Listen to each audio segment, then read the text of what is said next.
શું કરો મમ્મી ત્યાં? આ જો ને મારે તારા પપ્પાનો ફોટો બદલાવ્યો ને તો લગાવી દો. ચાલ આજે ઈ નવાબને કારેલા બનાવીને ખવડાવું. જોવો તેની માટે હું લઈ આવી છું કારેલા, જે ખાલી નવાબઝાદા જ ખાશે. હો, હું તો નહીં જ ખાવું. મારે ગુડ મોર્નિંગ, જય શ્રી કૃષ્ણ, જય દ્વારકાધીશ. કેમ છો બધા? મજામાં છો ને?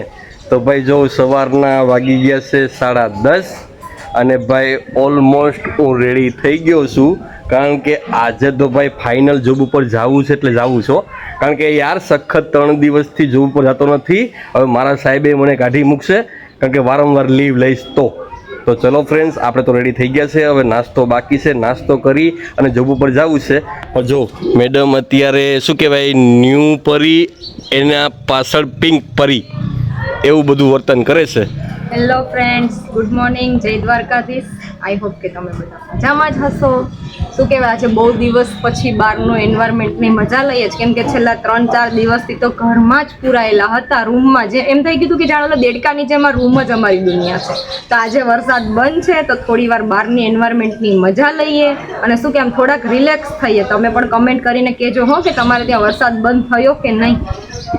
તો ભાઈ ઓલરેડી આપણે ત્યાં તો સખત 3 દિવસથી વરસાદ ચાલુ હતો, પણ અત્યારે ઓલમોસ્ટ વરસાદ નથી આવતો. કારણ કે અત્યારે હાલમાં એકદમ શું કહેવાય, આપણી ગુજરાતી ભાષામાં કેવું હોય તો ગામડામાં વરાપ કે, એટલે કે મીન્સ કે 2-4 દિવસ હેલી હોય ને પછી 2 દિવસ વરસાદ ન હોય તેને વરાપ કહેવામાં આવે છે. તો ફ્રેન્ડ ચલો નાસ્તો કરવા માટે, કારણ કે આજે તો કડકડતી ભૂખ લાગી છે. અને ભાઈ તમને બધાને લાઈવમાં પણ કહેતો હોઉં છું, બ્લોગમાં પણ કહેતો હોઉં છું કે આપણે અત્યારે ડાયટિંગ ઉપર છે. પણ જો કે ડાયટિંગ એટલે કેવી રીતનું કે સવારના થોડો ઘણો નાસ્તો કરી લેવાનો અને પછી આખો દિવસ જમવાનું નહીં, અને સીધું સાંજના સમયે વ્યાળું કરવાની. જો અત્યારે નાસ્તામાં બનાવ્યા છે ક્રિસ્પી ટેસ્ટી પાસ્તા, અને આ પાસ્તા આ મેડમે બનાવ્યા છે.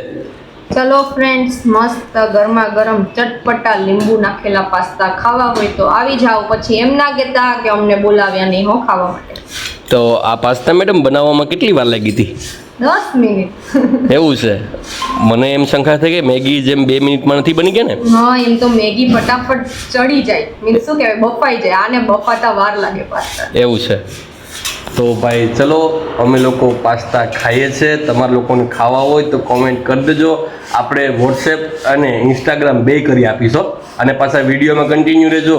હું તો જતો રહી જોબ ઉપર, પણ મેડમ અને મમ્મી આજે કંઈક ચેલેન્જ કરવાના છે. શું ચેલેન્જ કરે એનો કોઈ આઈડિયો નથી. હવે એ લોકો કહેતા હતા મને કે મારે ચેલેન્જ કરવું છે, તો કંઈક ચેલેન્જ કરવાના છે. ફ્રેન્ડ્સ, તો ફાઇનલી ઘરનું બધું કામ પતી ગયું છે. નવાબઝાદા પણ જોબ ઉપર જતા રહ્યા છે. અને શું કહેવાય, વાગી ગયા છે બપોરના 12:30 કે 1:45 થયો છે. અને શું કહે કે મને બપોરે બી ભૂખ્યા પેટે દવા લેવાની હોય છે, જમીને પણ દવા લેવાની હોય છે. તો પછી સવારે તો નાસ્તામાં પાસ્તા બનાવ્યા હતા, એની ઉપર દવા પી લીધી હતી, પણ અત્યારે કંઈક જમીને દવા તો પીવી પડશે. તો જોવો હું ડુંગળી, બટેકા, ટમેટું બધું લઈને બેસી ગઈ છું, કેમ કે મને બીજું કંઈ નથી બનાવવું. મારે અત્યારે બનાવી છે મસાલા ખીચડી, જે મારી ફેવરેટ છે. એ મોસ્ટલી નવાબઝાદા ના હોય જમવામાં તો હું એ જ બનાવી નાખું છું, કેમ કે ઇન્સ્ટન્ટ બની જાય અને મને ભાવે છે પણ બહુ, અને મસ્ત ટેસ્ટી પણ બને છે. તો ફ્રેન્ડ્સ, તમારે પણ જમવું હોય તો મારી સાથે વ્લોગમાં કન્ટિન્યુ રહેજો. હું ફટાફટ ખીચડી બનાવીને તમને બતાડું કે કેવી બની છે મસાલા ખીચડી. ફ્રેન્ડ્સ, તો જોવો મસાલા ખીચડી બનાવવા માટે હું કિચનમાં આવી ગઈ છું. મારા ઓલમોસ્ટ શું કહેવાય બધા ટોપિક મેં સુધારી લીધા છે, જેમ કે બટેકા, ડુંગળી, ટમેટા, મરચાં, લસણ, આ સૂકા મરચાં, આ લીમડો છે, અને અહીંયા તેલ મૂકી દીધું છે કુકરમાં. તો હું ફટાફટ મસાલા ખીચડી બનાવી નાખું, કેમ કે ભૂખ બહુ જ લાગી છે અને દવા પણ પીવાની છે. તો ફાઇનલી આપણી મસાલા ખીચડી બનીને રેડી થઈ ગઈ છે, અને મને બહુ જ ભૂખ લાગી છે, કેમ કે વાગી ગયા છે બપોરના 1:45. તો હવે તો મારો પણ વાક નથી કે હવે તો ભૂખ લાગે જ. જોવો તમને બતાડું કેવી બની છે મસાલા ખીચડી, મને કમેન્ટ કરીને કહેજો. અને સાથે છે ઠંડી ઠંડી છાશ. ફ્રેન્ડ્સ, તો ચલો તમારે પણ જમવું હોય તો ફટાફટ આવી જજો. પછી એમ ના કહેતા કે મને જમવાનું કીધું નહીં, કેમ કે મને તો બહુ ભૂખ લાગી છે. તો હું જમવાનું સ્ટાર્ટ કરી દઉં છું, તમે પણ આવી જાઓ. તો જોવો ફ્રેન્ડ્સ, વાગી ગયા છે સાંજના 5 અને મસાલા ખીચડી ખાઈને હું 2:30 વાગે સૂઈ ગઈ હતી. ખબર જ ના પડી કે ક્યારે ટાઈમ પૂરો થઈ ગયો કે ક્યારે 5 વાગી ગયા એમ. કેમ કે મેં તમને કીધું એમ, અને તમે લાઈવમાં બી જોવો છો એમ કે હમણાં દવા ચાલુ છે તો ખબર નહીં એમાં ઊંઘનો ભાગ હોય કે શું હોય, મને નકરી ઊંઘ જ આવે છે. પણ કંઈ વાંધો નહીં, બાને મારે આરામ થાય છે. તો હવે અત્યારે વાગી ગયા છે 5 અને હવે ફટાફટ શું કહેવાય, એમાં લેટ થઈ ગયું છે. આ નવાબઝાદા હજી આવ્યા નથી. ઘરનું બીજું ઓલમોસ્ટ કામ ફિનિશ કરીએ આપણે અને જોઈએ ચલો કે આ સાસુમાં શું કરે છે મારા. એ પણ મારી જેમ સૂઈ જ ગયા હતા.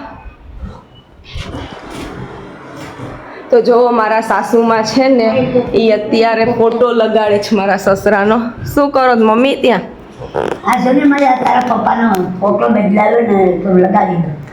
કેમ ત્યાં માં ભેજ લાગતો લાગે છે?